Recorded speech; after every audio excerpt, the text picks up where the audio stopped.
আগের ভিডিওতে আমরা দেখলাম যে নিউমেরিক অ্যারে কীভাবে কাজ করে। তো এই ভিডিওতে আমরা দেখব অ্যাসোসিয়েটিভ অ্যারে। অ্যাসোসিয়েটিভ অ্যারে হচ্ছে সেম আগের মতোই আমরা কাজ করাইতে পারবো, বাট এটা আমরা একটু নিয়ে আসি। এখানে আমরা আগেরটাই দিয়েছিলাম হচ্ছে নিউমেরিক অ্যারে হচ্ছে নিজের ইচ্ছামতো সংখ্যা, বাট এখানে আমরা কোনো নেমও দিতে পারি। NAME নেম, ধরেন এখানে আমরা দিতে পারি MM। সেই ক্ষেত্রে আমরা এইভাবেও কাজ করাইতে পারি। সেক্ষেত্রে যদি আমরা কাজ করাতে চাই, এই MMটা আমরা এখানে দিয়ে দেবো নেম। এই নেমটা ধরেন আমরা যদি দেখতে চাই তাহলে, হ্যাঁ, কোটেশনের মধ্যে দিতে হয় কিনা আমার খেয়াল নাই, আমি একটু দেখতে হবে। দেখি যদি না কাজ করে, কোটেশনের মধ্যে দিতে হবে।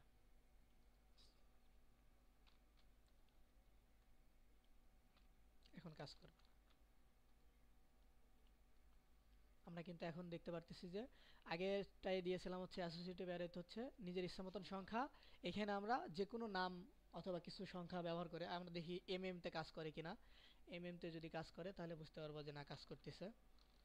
MM টাও একটু দেখে আসি, কাজ করতেছে CSE। ঠিক আছে, তো এটারই আমরা এখন এটার সাথে আমরা দেখব হচ্ছে ফরিস কিভাবে কাজ করে। ফরিস কিভাবে কাজ করে,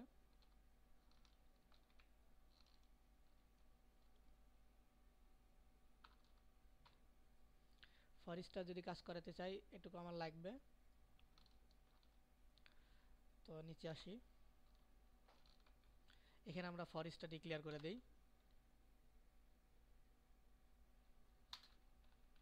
ফরিস, তো ফরিসের মধ্যে দেখেন এখন কিন্তু আমরা এই কিটা দেখাবো। কিটা আমরা আগের বার কেটে ফেলছিলাম, বাট এইবার আমরা দেখাবো কিসের জন্য কি ব্যবহার করে।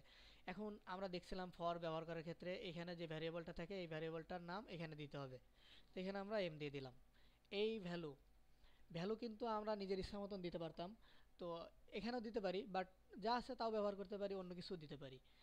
কিসের জন্য দিলাম, এই এমটারে অ্যাস করে কি করে আমরা এখানে দেখাই দিলাম। ঠিক আছে, তো এখন আমরা দেখি ইকো করে, ইকো ইকো করলে পরে আপনার, হ্যাঁ, কিটা দিচ্ছি একটু পরে। এটার আমরা দেখান দ্বারা ধরাই দেই ভি। তো এইখানে আমরা একটু চেঞ্জ করে দেই, ধরেন ডিপার্টমেন্ট দেই DP, ডিপ দিলাম। তো এখান থেকে আমরা দেখি কাজ করে কিনা। এখানে কাজ করাতে চাইলে অবশ্যই আবার ওই থার্ড ব্র্যাকেটের মধ্যে দিতে হবে।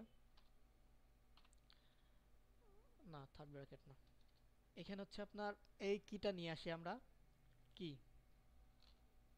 কপি পেস্ট এবং কোটেশনের মধ্যে, ডবল কোটেশনের মধ্যে এবং সিঙ্গেল কোটেশনের মধ্যে আমরা দিয়ে দেই।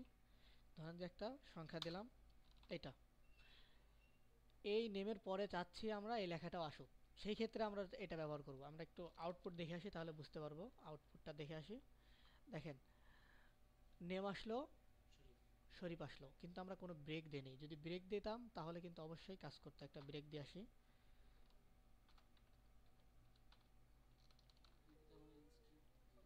হ্যাঁ, কোটেশন দিতে হবে, ভুল হয়ে গেছে।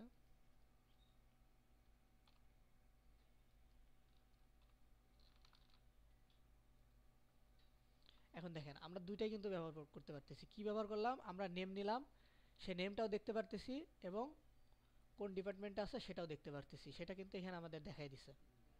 ঠিক আছে, তাহলে কির কাজটা কি আমরা এখন বুঝতে পারছি।